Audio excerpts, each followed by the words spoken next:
Við höfum verið duglega að tala líðan barna og líðan okkar í þessu samfélagi og við höfum stundum talað líka líðan og meðferð dýra en það kom áskorun eða svona beiðni frá dyggum hlustanda að fjalla meira dýravelferð og jafnvel ræða dýraníð á Íslandi, hvort það sé fyrir hendi og í hvað mæli og til okkur komin Linda Karen Gunnarsdóttir, formaður Dýraverndar-sambands Íslands og hún ætlar eiginlega svona aðeins að bara kynna, mig langar til að biðja þig að setja okkur kannski pínulítið inn í málin svona fyrir þá sem ekki eru vel inn í því sem á þessu sviði og ég sá að Dýraverndar-samband Íslands fagnar í ár 110 ára afmæli. Mér langar að spyrja þig bara fyrst svona hvaða félagsskapur þetta? Já, Dýraverndar-samband Íslands eins og segir 110 ára gamall félagsskapur. Dýravinna, þetta er svona óháð frjálsamtök dýravinna sem hafa beitt sér núna í þennan tíma fyrir lögvernd dýra, fyrir því að það sé verið opinbert eftirlit, það sé reglubundið og lagasetning til verndar dýrum sé góð og einnig að bara stuðla fræðslu dýr og dýravelferð, það gríðarlega mikilvægt fræðslan og síðan þetta bara málefnaleg umræða, opinber umræða dýravelferð í samfélaginu sem gríðarlega mikilvægt. Hvaða ár var þetta sem sagt? Ef við reiknum, ég svo vondir reikningi, 110 ára þá hefur þetta verið 1914 sem það stofnað, 13. júlí 1914. Og á hverjir stofnuðu þetta? Eða svona var þetta bara, var þetta stór hópur?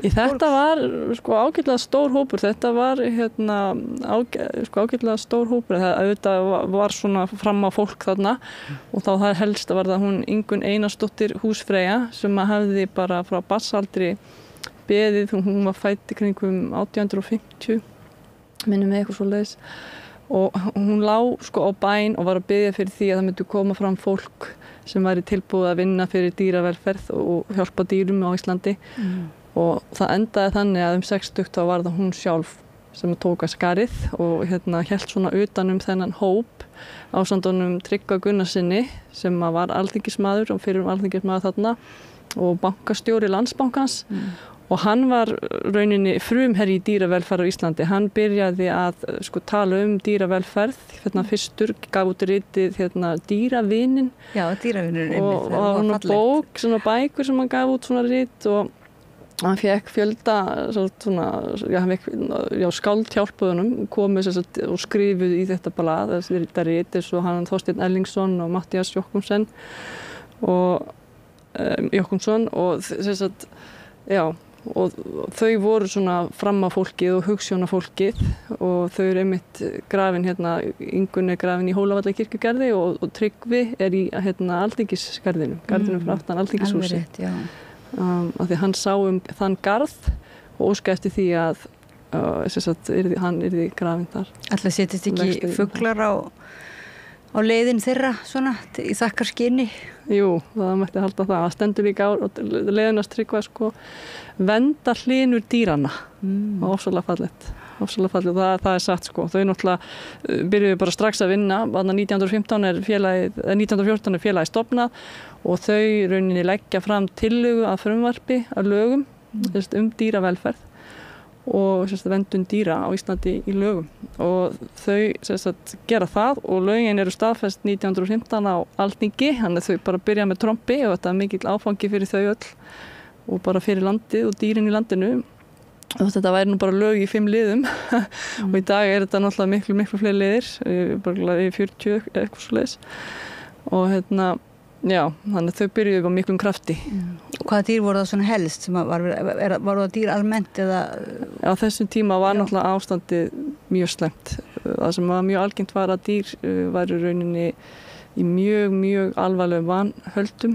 Að tala dýr sem voru ekki fóðruð, mikið svona skeytingaleysi og kuldi gagnvart þeim.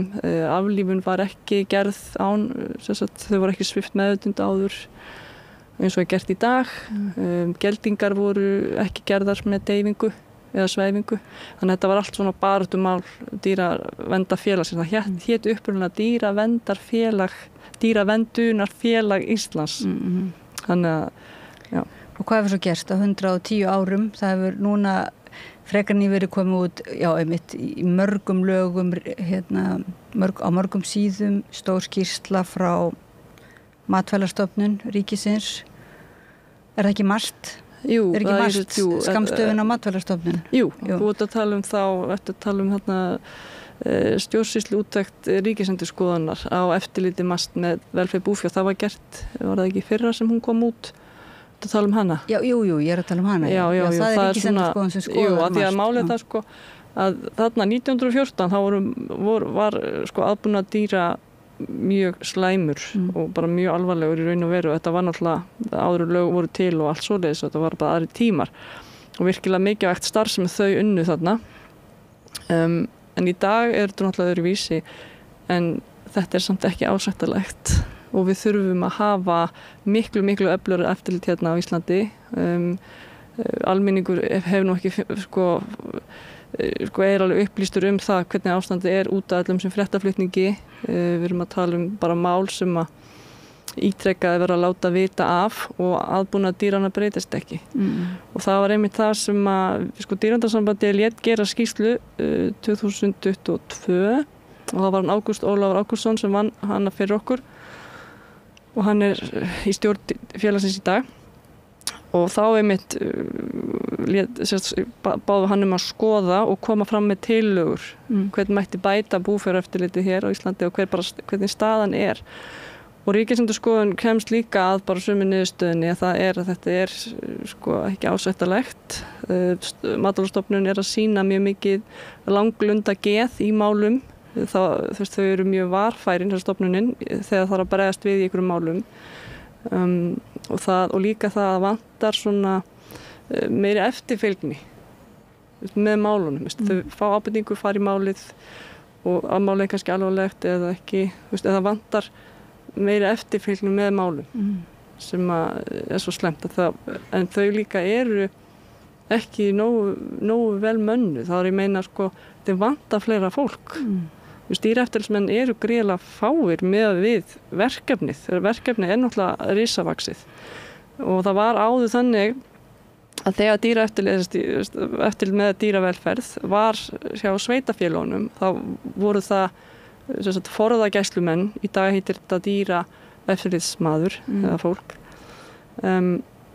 Þannig að það voru þeir fleiri, voru hlutastörfum og voru fleiri á hverju svæði fyrir sig, en núna er þetta 6-7 dýraeftirlitsmenn og þeir eru bara með allt landið, skipta með sér landinu, þetta er rosalegt. Við erum að tala um það byrjum svona 5.000 starfsstöðar sem þetta fólk á að hafa eftirlit með ásamt náttúrulega héraðsdýralæknum og eftirlitsdýralæknum, þannig að þetta skiptist niður, þetta er alls ekki margir og það bara þarf að auka þetta, en líka það gerist það með lögum 2013 að þá er rauninni fá mjög góð lög á mörguleiti, þau náttúrulega eru ekki fullkomin en þau eru bara góð og þá náttúrulega er líka eftirlitið, það breytist þegar það kemur ferunni frá sveitafélögunum til Matvælastofnunar og þá fækka eftirlitsfólki og stöðugildin eru færri, þau voru 12 en eru þá orðin 6 minnum mig og þá er þetta skipt upp í 6 svæði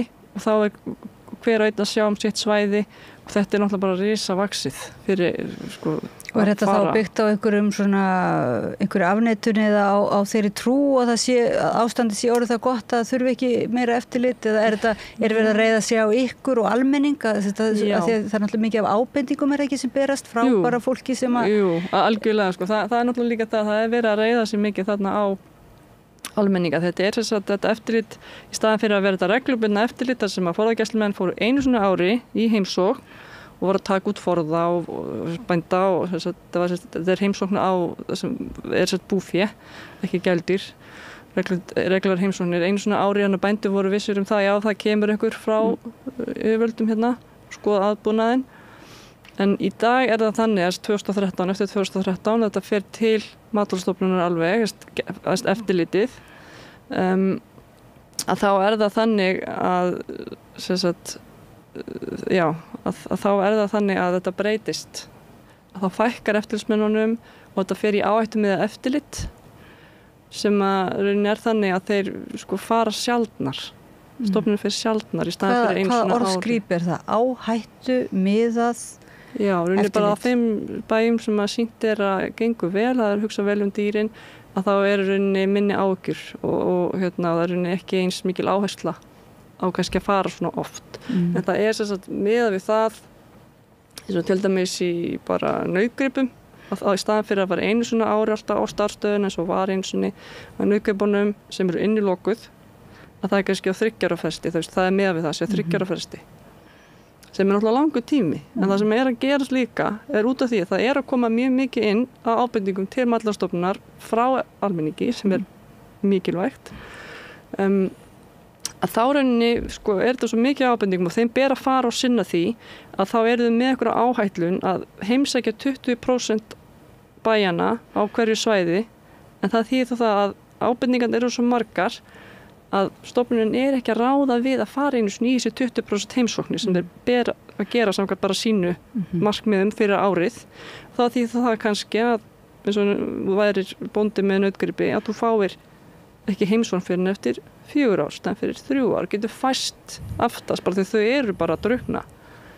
Og finnst þér þetta hafa svona, eða finnst ykkur þetta hafa þær afleiðingar að sem sagt að það sé verri aðbúnaður dýra, að þá umhverflega sopni menn á verðinu dálítið og hvað, það mönnum ekki treystandi sem sagt fyrir, bændum ekki treystandi fyrir því að hafa þetta í lagi sko, eða þannig?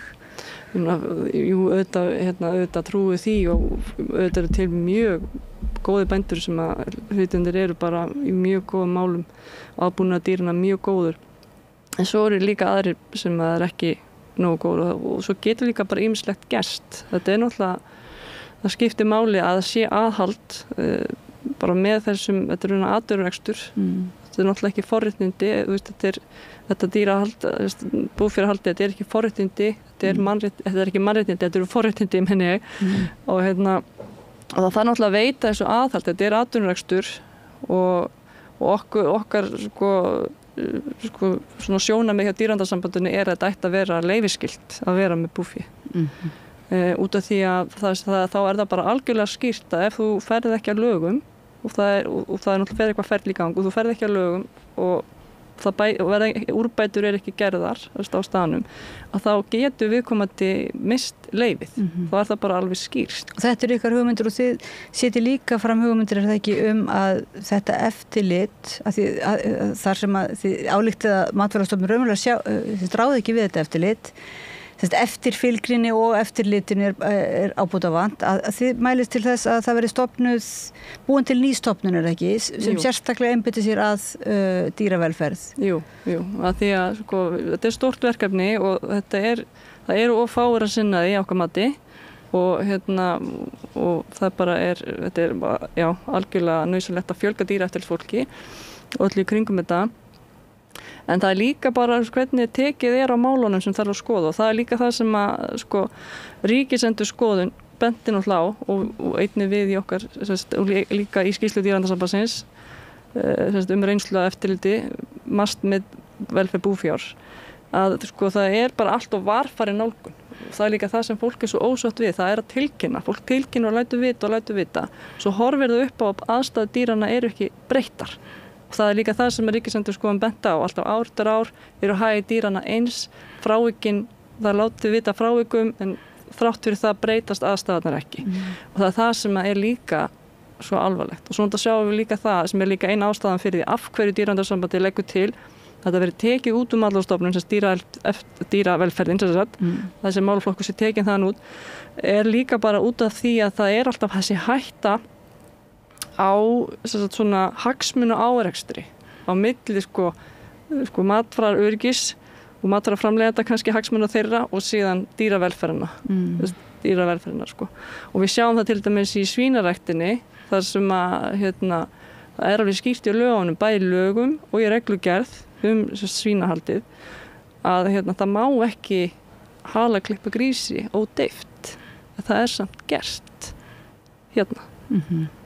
og við erum að sjá yfirleitt ekki að bræðast við því og þetta sé sko lögbrot. Þetta er lögbrot og þetta er dýraníð. Það var að klippa í sundur hala ódýft á grísum sem eru undir 5 daga gamlir. Þetta er náttúrulega bara alls ekki í lagi. Þetta er náttúrulega dæmi svona hagsmuna árekstra sem að dýravelferðin verður undir.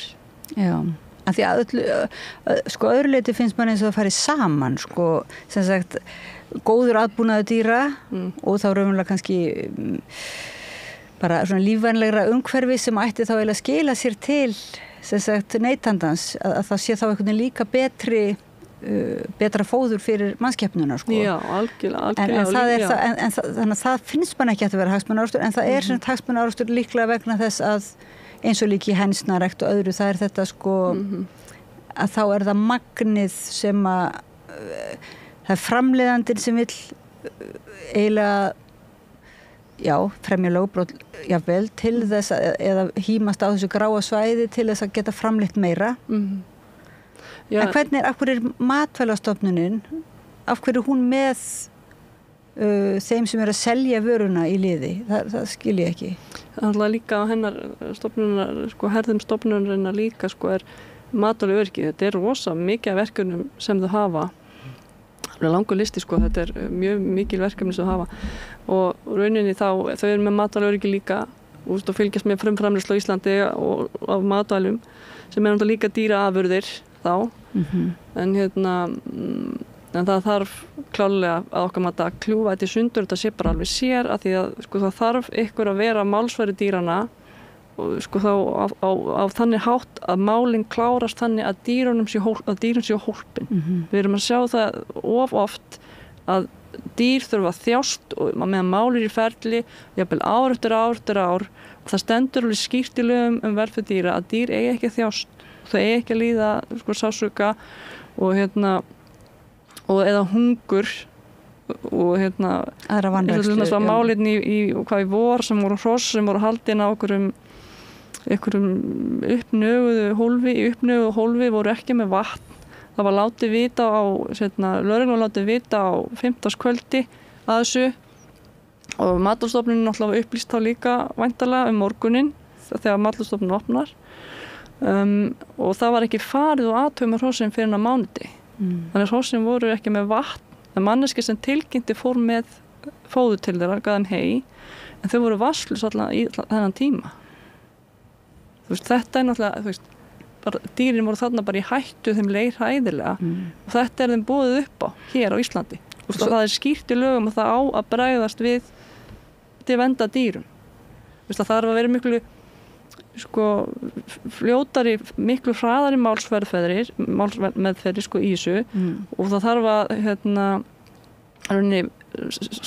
styrkja stoðir dýravelferðar þannig að þetta sé málið séu leyst dýrunum í hag og þessu hólpi. En ef að þið til dæmis eða einhverjir kæra lögbrot ef það er eins og með grísina, þú vilt segja að það er lögbrot að klippa halana að þá er það náttúrulega líka bara þá er það oft svo löng ferðlir ekki svona þegar þið komið inn í lögfræðikerfið þannig að þá vantar eitthvað svona einmitt bara einhver viðbragðsflýti til þess að bjarga málum. Já, og svo það nú líka eitt að með nýju lögunum 2013 sem eru bara prýðileg lög að þá að sett inn að MAST gæti eitt kært illa meðferð dýrum til lögreglu. Þannig það getur það engin nema stofnunin. Þannig ef stofnunin tekur það ákvörðun að málið sé þess eðlis að eigi ekki að kæra það, þurfi ekki að kæra það, málið sé ekki það alvarlegt, að það náttúrulega er ekki kært.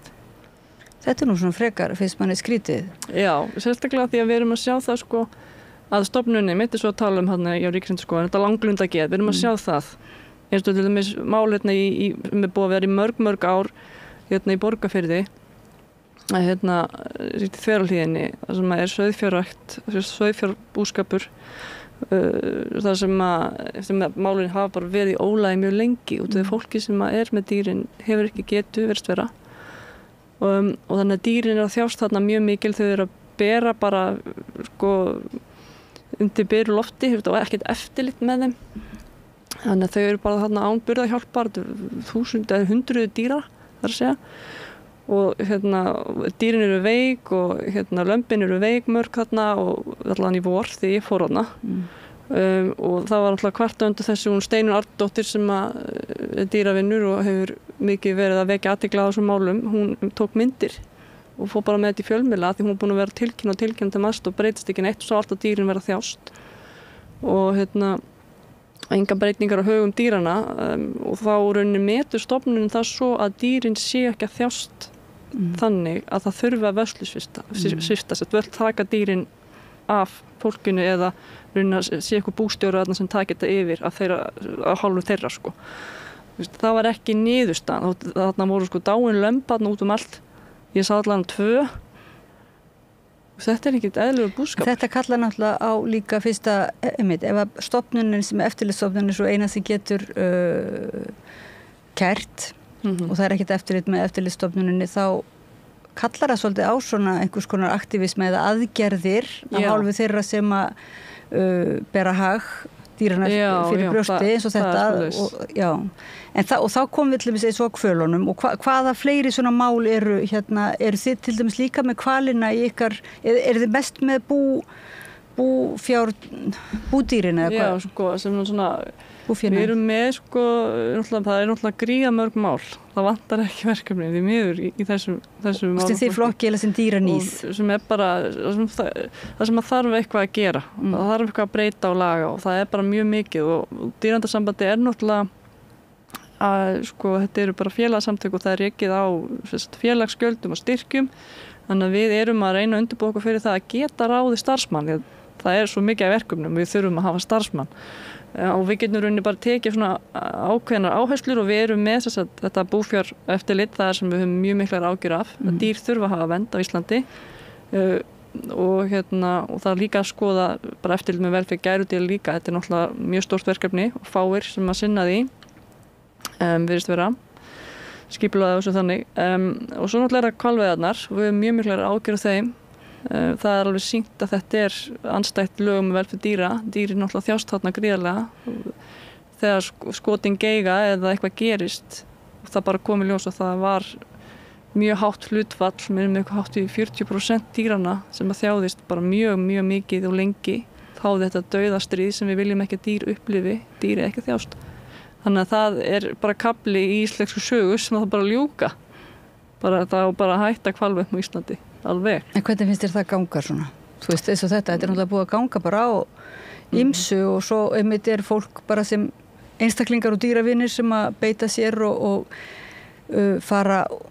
vilja vekja athygli á aðstæðum dýrana og það eru skrifaði greinar og svoleiðis en svo var þetta svona hitamáli ríkisstjórnin náttúrulega og talaði lögin og síðan einhvern veginn finnst mann eins og sé bara þæft og svona einhvern veginn kemur engin niðurstaða í þetta mál. Nei, við verðum bara að sjá svona hvað gerist, sko. Það er náttúrulega verið að skoða þessi mál hjá ráðuneytinu. Þannig að, og náttúrulega líka bara í ríkisstjórninni örugglega. Þetta verður örugglega erfitt en við bara ætlum að vera vongóð og það er bara niðurstaða vísindalega rannsaka, það er bara búið að skoða þetta. Eftirlitið, Matvælastofnun var með eftirlit með þessu og það var sýnt fram á að þetta er þjáning, gríðarleg þjáning fyrir þessi dýr og við veiðum bara dýr ekki svona, við aflifum dýr bara ekki svona. En flokkast þetta þá sem, sko þetta flokkast bara sem dýraníð? Já, dýraníð í boði stjórnvalda? Það er bara engin spurning að það tæki hátt í 4 klukkutíma fyrir dýr að deyja með eitthvað sprengiskutla í sér nokkra svoleiðis, þetta er náttúrulega bara ólýsanlega kvalir sko og er bara óasætt að þetta sé. Og talandi hagsmunaaðila. Í nútímanum 2024 sko. Talandi samruna hagsmunaaðila og eftirlit þá. Nei, þá er hagsmunaaðilinn sá sem sér veiðarnar, hann er einhvern veginn spurður álits og það er hann sem einhvern veginn fær að ráða virðist vera svolítið sem er dálítið furðulegt sko, finnst manni. Já. En hvaða fleiri svona dýra? Það þarf líka að vera náttúrulega hans þeirra hvalsháis, það náttúrulega að vera í sambandi við þá líka með þessa hluti en þetta er bara, allega dýraverndarsambandi klárlega á móti þessu, það er bara að ljúka þessum gafla. Finnst ykkur vera að hlusta á ykkur þegar þið komið að máli við stjórnvöld?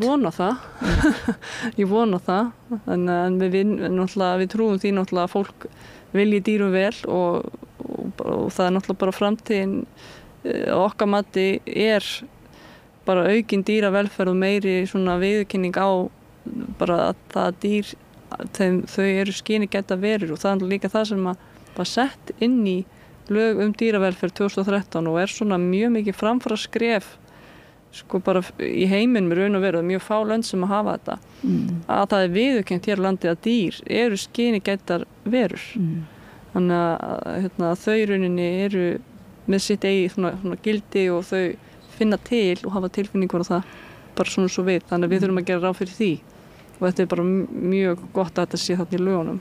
En eins og þú segir þá njótaðu samt sem áður ekki löghelgi, er það ekki orðið sem hún notar, lög, eins og við getum varið okkur eða það er hægt að þau geta ekki náttúrulega... Nei, þau náttúrulega þurfa að hafa eitthvað málsvara, það er algjörlega nauðsynlegt og þess vegna eru svona óháð félagsamtök eins og Dýraverndarsambandið og fleiri samtök, það eru fjöldi samtök á Íslandi, virkilega flott hugsunar fólk á Íslandi sem er að vinna að dýravelferð á ýmsan hátt, bæði eins og til dæmis dýrahjálp og villikettir, villikanínur og dýrfinna sem að sjálfboðastarf sem fyrir að leita að týndum dýrum, kattholt sem er búið lengi, þetta er fjöldi samtaka, þannig að og samtökum dýravelferð í Íslandi sem hafa verið að berjast í og vekja athygli á blóðmerahaldinu voru stofnuð upprunalega í kringu það, þannig að þetta er bara virkilega flott starf. Hvað myndu þú segja, nú var einmitt þessi diggi hlustandi og áhorfandi bað okkur að spyrja dýraníð sérstaklega, hvort að ég veit ekki alveg hvort það er tölur það en bara hversu algengt það er. Þú lýsir nú einmitt grísunum og ég er að meina þá líka eins og markvisst, ekki þá bara á einstaka bæjum, heldur svona, það eru hvalveiðarnar á hvaða fleiri sviðum eða hvaða fleiri dýr er hægt að tala að verði fyrir dýraníði. Það er bara eiginlega, það er rauninni bara í öllum málaflokkum dýra sem eitthvað má laga. Það er alveg svoleiðis, bara svo blóðmerahaldið, það er náttúrulega líka búið að fjalla mjög mikið það. Það er náttúrulega eitthvað sem er bara svona pari við hvalveiðarnar, þú veist. Á ákveðin máta að því leiti að það er líka eitthvað sem bara afleggja. Þetta er náttúrulega mjög mikið inngrip að taka svona mikið blóð úr dýrunum, mikið álag, þetta eru ótamdar hryssur, þær fara inn á bás. Þannig að öllum þessum foreldrum sem er slátrað bara til þess að viðhalda þessum iðnað því það þurfa að vera fylfullar til að geta framleitt þetta hormón sem er síðan nýtt til þess að framleiða frjósemislyf fyrir svín með nýtt erlendis.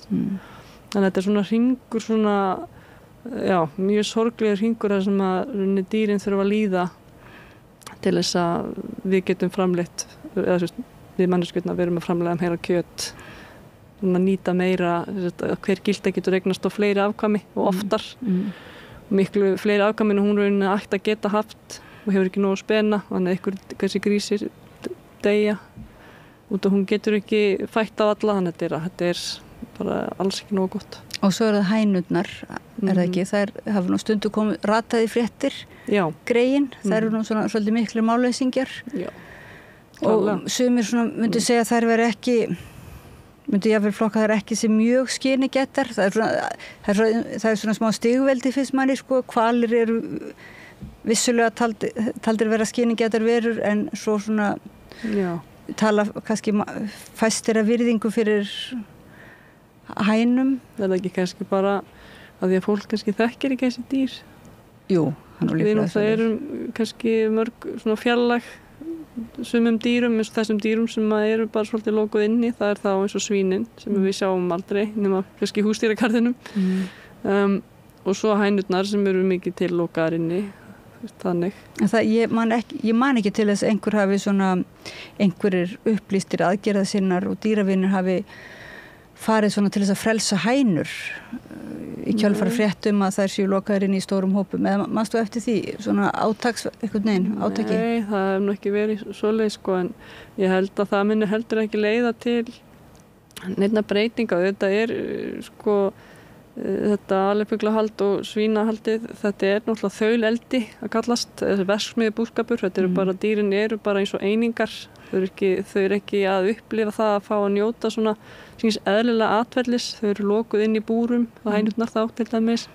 Það reyndar búið að eitthvað banna það og þau eru samt í mjög þröngum aðstæðum, þau eru svona lausagöngu á að vera og síðan eru svínin náttúrulega, þau eru oft í svona mjög þröngum stíum öll saman kannski eða gildurnar í mjög þröngum aðstæðum og þetta er náttúrulega bara þeim leiðist alveg hræðilega. Það er líka það sem að er í þessu þauleldi að jú, það eru þrengsli og það, en þeim leiðist líka mjög mikið. Þau fara aldrei út, þau eru bara inni og það eru svo mörg dýr saman og þess að til dæmis vera að halaklippa grísina út af því þau eru svo mörg saman og þeim leiðist svo mikið og þau byrja bara að naga halan okkur öðru.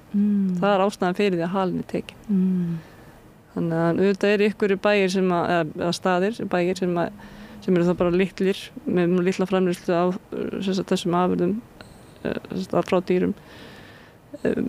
Kannski ekki að halaklippa, maður veit það ekki en en maður veit það ekki hver ætti að hafa eftirlit með því sko, maður myndi vilja ef maður fer í búð til dæmis og er að kaupa egg þá langar maður til að kaupa egg sem eru það heitir alls konar eitthvað merkt hamingjusamar og lífrænar og eitthvað svoleiðis en það er svolítið merkilega lítið upplýsingar samt. Sko, þú þarf að setja bara náttúrulega eitthvað auglýsinga eða eitthvað nafn á eggjabakkan og það er ekki svona eins og stimplun eða vottun sem vottar einhverja jákvæðni eða finnst þér vanta hvatakerfi svona inn í matvælaframleiðsluna? Það allan að þarf klálega sko, að breyta einhverju til dæmis verður að kaupa lambakjöt í haust einhvern tímann þú kaupir lambakjöt, það gæti það verið frá bæ til dæmis sem var í fjölmiðlum hérna í voru allt villust út af því að þau dýr fara líka í sláturhúsið og þær afurðir fara bara líka inn á markaðinn. Það eru upplýsingar sem við höfum allavega, það er ekki tekið frá og svo líka það að bændur sem að er ekki að sko að fara að lögum og dýrin þjást þau fá alveg styrki áfram. Það er alltaf styrki, það er alltaf svona stuðningsgreiðslur til bænda kerfið er byggt þannig upp og það er ekki, þeir missi ekki það. Nei, þannig að neytandi getur ekki veitt aðhald með því að kaupa ekki þetta lambakjöt til dæmis. Þannig að neytendur vita ekki hvort að þeir sé að fá kjöt frá bóndanum sem hugsa vel dýri sín eða frá bóndanum sem gerir það ekki og er í vandræðum með málin, skilur sem er líka slæmt fyrir neytendur sko. En málið bara það að það er bara að fara að taka miklu harðar á þessum málum, fylgja svo miklu betur eftir, að það er að breyta eftirlit með velferð dýra þannig að þetta verði eitthvað sem að við getum treyst á hérna og dýrin rauninni fái það sem að þeim ber, það er sér lögvernd sem þau hafa. Það þarf að vera öflugt eftirlit hérna með þessu og það er að skipulta einhvern veginn öðruvísi sko frá okkar sjónarmiði í dýraverndarsambandinu þá ætti að vera allavega einu svona ári sem að hver og einn búfjáreigandi eigi von á því gott sem er með kindur eða hesta eða hvað það er heimsókn frá Matvælastofnun eða frá þeim sem verður með eftirliti þá eins og okkar sem við leggjum til er þá dýraverndarstofa sem maður myndi sjá það en allavega það verður þetta aðhald til sem að fylgi því eftir og síðan ef það er eitthvað brotalögum þá er bara tekið á því að það setja í ferli og það sé þannig gert að dýrin sé ekki að þjást þetta sé almennilega gert þannig að dýrin sé ekki að þjást og málin séu kláruð, annarkvæmt eru úrbætur og gerðar og það sé fylgt mjög hratt eftir er úrbætur eða ekki og þá er það einhver afleiðingar og breytingar þar. Þannig að dýrin sé ekki þau sem að sé alltaf taka á sig að þurfa að þjást. En þá er þetta eiginlega því að mér finnst þetta eins og maður hafi notað orðið dýraníð einstaka skepnu eða samband mannskeppnu við skeppnu dýr sagt, sem er bara það er svona ofbeldis fullt svona dýranýðingar og slíkt hryllingur og svo fer það yfir í að vera svona eins og ég veit ekki hvað, svona eins og bændur kallast sem eru dýranýðingar þá eða einhverju slugsar eða fara með illa meðferð á dýrum oft getur þetta líka verið sko félagslega vandamál það getur líka verið eitthvað sem hefur skeð bara allt í einu eða bara ykkur vangeta sem er fyrir hendi kannski það bóndin einhverja aðstoð og þetta er náttúrulega eitthvað sem að eins og bændasamtökin mættu rauninni vinna að það er bara svo þú veist þetta er erfitt starf, bændur vinna mikið einir fá sjaldan frí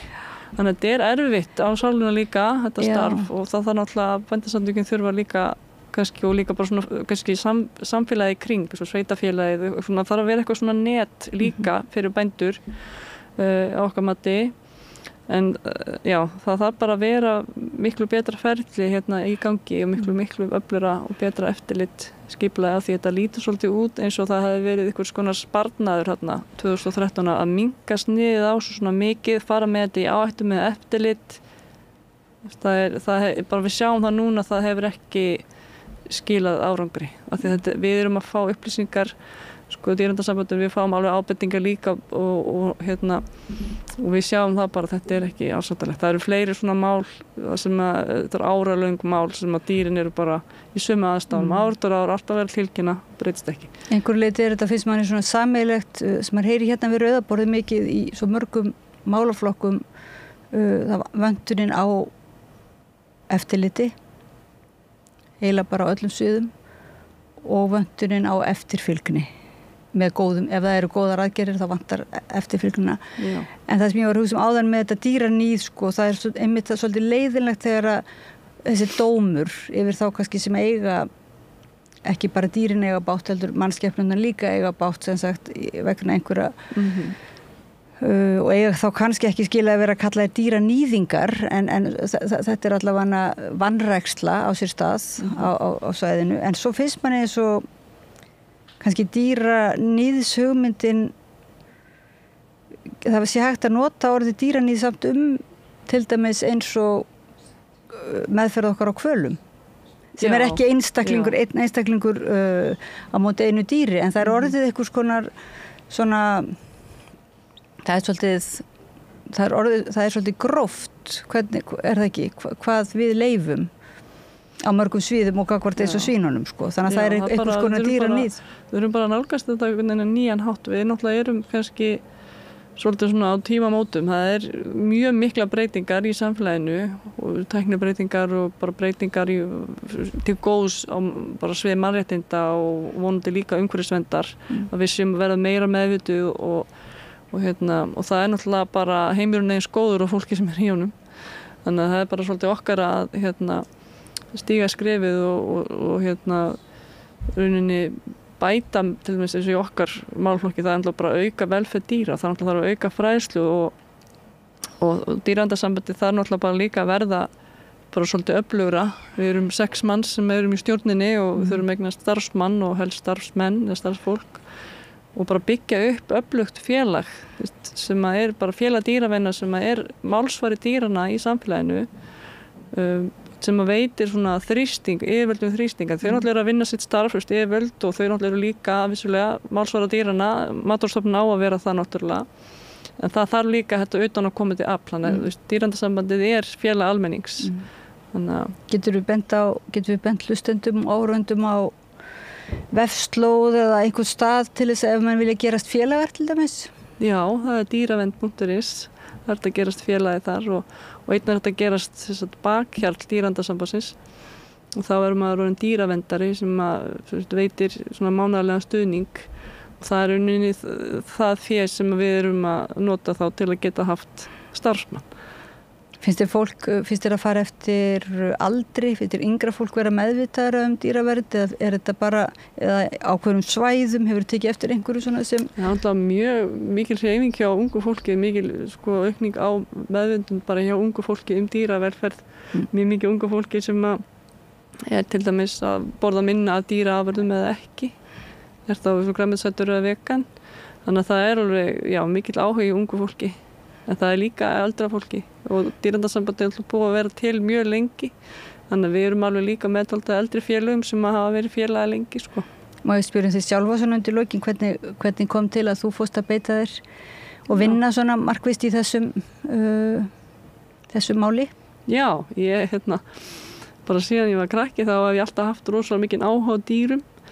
Ég var svo lánsum að fá hest í jólagjöf þegar ég var 11 ára. Ég og systir mín fengum hest og eftir það þá bara var ekki aftur snúið, það snýrist bara allt þennan hest og mér þótti svo vænt hann og ég vildi að hún liði alltaf sem best og svo bara kviknaði þessi áhugi á dýrum og ég ákvað að ég ætlaði að vinna fyrir dýravelferð, vissi nú ekki hvernig þannig sem ég fór í menntaskóla var ég alltaf að skipta ég byrjaði að vera með teiknimyndafyrirtæki og fræða fólk dýravelferð og ég ætlaði að vera lögfræðingur, ég ætlaði að vera dýralæknir, ég ætlaði að vera fjölmiðlamaður, svo alltaf að tala dýrin sko Svo endaði þetta þannig, ég fór í hestafræði því það var náttúrulega bara mínar ær og kýr, það voru hestar og það var alveg dásalega skemmtilegt að fara á Landbúnaðarháskólann og Hólaskóla að læra það. En þegar ég var 18 ára þá var internet og svona frekar nýlegt svona þessum árum og þá rækst ég á mjög frumstæða heimasíðu sem hét dýravend.is og þá var það áttræð kona sem var formaði félagsins þá, hún Sigríður Ásgeirsdóttir heitinn sem var með þessa heimasíðu áttræð og sinnti félagann, hún var ein að sinna því og var alveg að gera sitt besta sko með hennar aldur og fór oft í blöðin og var að benda mál og mjög flott kona og ég hef samband við hana því ég tók þátt í friðarástefnu þegar ég var 20 og í Ráðhúsinu og mér langaði svo að dýraverndarsambandi yrði þar með kynningu eftir ráðstefnuna og var alveg rosa stressuð að hringja í hana, ég held bara ég myndi ekki hafa mig í það og svo hringdi ég hana og hún bara já, ég er bara til að koma og vera með þér og kynna dýraverndarsambandi þarna og ég held að ég hefði aldrei bara eins stolt á ævinni að sitja við hliðina á henni þarna á ráðstefnunni og svo bara kynntist ég henni og hún fræddi mig ég fór oft í heimsókn til hennar og hún fræddi mig dýraverndarsambandið og starf félagsins og svo bara síðan þá hef ég alltaf verið svona viðloðandi félag, ég hef verið nokkrum sinnum í stjórn og svo bauð ég mig fram sem formann 2022 og hef verið síðan og ég er bara stórhuga og bara rauninni bara mjög þakklátt öllum þessum frumherjum þessa sambands og svona fólki sem hefur verið áður eins og henni að bara láta þennan draum þeirra rætast rauninni, taka þátt í því að láta þennan draum rætast að við séum með mjög bara öfluga og góða dýravernd á Íslandi sem bara við getum verið stolt af og færa þetta bara svona á næsta skref svolítið og getum það. Getur ekki Ingunn sem að hún bað fyrir því að þannig að þú hefur eiginlega svona komið inn í bæinn. Já, ég allan myndi vilja gera mitt besta þannig að þessum bænum hennar sé svarað sko. Hún var bara alveg ótrúlega kona og vann mikið fyrir félagið og til dæmis gaf félagið út tímarit sem dýravendarinn, það mjög margir sem kannast við það, svona kannski eldra fólk. Það var gefið út 1915 til 1983 og kom út bara mörgur sem ári svona tímarit sem að hún vildi að sagði sko, það er svo gríðarlega mikið að fræða fólk dýravelferð og sérstaklega krakka að þau alveg með sér samkennd með dýrum því þá byggjum við upp betra samfélag og líka bara betra samfélag fyrir dýrin þau séu sé ekki að þjást og þeim líði vel þannig að það var svona hennar sín og hún læði út pening fyrir því sko, hún bara ég skal borga það hún var alveg frábær kona. Og merkilegt að þú kemur síðan innan úr friðarpælingunum inn í dýraverndina. Hver svona tengsl dýraverndar og friðar? Já, þetta var svona bara starf sem ég tók þátt í þarna og var mjög gaman að vera með í. Þetta var svona friðarhreyfing, þetta var svona ráðstefna fyrir ungt fólk frið í heiminum. Og ég bara hafði svo mikinn áhuga á dýravelferð, ég bara ákvað að tróða því þannig inn. Já, maður finnur alveg tengslinn sko, en það er ekki alveg, það er ekki augljóst tengsl. Nei, en það var þannig. En það er bara raunverulega, friðurinn byggist á samkennd manna á millum og raunverulega friðurinn, við kannski tölum ekki nógu oft það að friðurinn geti líka grundvallast á því að við værum með samkennd gagnvart dýrum og vera í friðsamlegu samskiptum, eitthvað svoleiðis eða hvað. Algjörlega. Og ég held það bara líka að því meiri samkennd gagnvart dýrum því betra bara verður samfélagið okkar því þá erum við bara með þessu umhyggju fyrir þeim sem eru mállausir dýrin eru það, þau geta ekki varið sig og bara að þau séu partur af samfélaginu okkar og ég held bara að okkur líði bara öllum betur ekki bara dýrum með það. Já, svo náttúrulega allir sem hafa verið svo heppnir að fá að vera í tengslum með dýr skynja það einmitt fljótt að þetta eru skyni getar verur og það er svona yfirleitt mjög bara upplífgandi og heilandi að vera nálægt dýrum og vera í samskiptum með dýr þótt að samskiptinni séu ekki gegnum orðin. Já, það er algjörlega þannig, sammála því. En þá held ég verðum að hætta ekki í dag og við bara verðum að leggjast á bæn að Íslendingar verði sannlega við megum vera dýravinir í framtíðinni, samtíð og framtíð. Já, og svo ætla dýraverndarsambandið að halda upp á þennan stóra áfanga að vera 110 ára. Við ætlum að gera það núna í nóvember. Við ætlum að gera það núna 16. nóvember og í salnum í Kópavogi. Og forseti Íslands ætlar að opna, að setja afmælishátíðin okkar og við erum rosalega þakklátt fyrir það. Og bara hafa svolítið fögnuð. 16. nóvember, það afmæli Jónasar Hallgrímssonar, já, hann var nú aldeilis dýravinur og skrifaði, það er mikil, já, eins og þú sagðir í dýravininum, það er mikil tengsla milli skálda og rithöfunda og dýravina, meðal annars í þessu tímariti. Þannig að þetta verður nú skemmtileg uppákoma og gaman að heyra af henni til hamingju með afmælið. Takk fyrir. Linda Karen Gunnarsdóttir, formaður Dýraverndarsambands Íslands, sem er 110 ára í ár. Þakkaði kærlega fyrir að koma og tala dýravernd, dýraníð og kerfið eins og það er, kerfið eins og það þarf að verða og afstöðu okkar. Og þetta var dyggur hlustandi samstöðuverðnar sem að óskaði eftir því að við myndum tala meira dýravernd og ég vona sá sé sáttur og við höldum auðvitað samræðinni áfram. Og þá er samræðinni við rauðaborðið lokið í kvöld. Við höldum áfram á morgun, föstudag.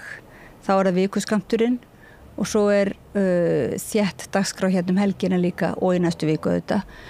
Og þið með gjarnan halda áfram að vera svo góð að fylgjast með okkur og hlusta og horfa og tala umræðuna, halda umræðuna áfram og þið með líka verið svo góð að styrkja okkur ef þið hafið einhver tök á því, farin á heimasíðun okkar samstöðin.is og þar er lítill hnappur smástendur áskrift og hægt að fara í áskrift upp á 2500 krónur eða meira og gerast jafnvel hluthafi í samstöðinni.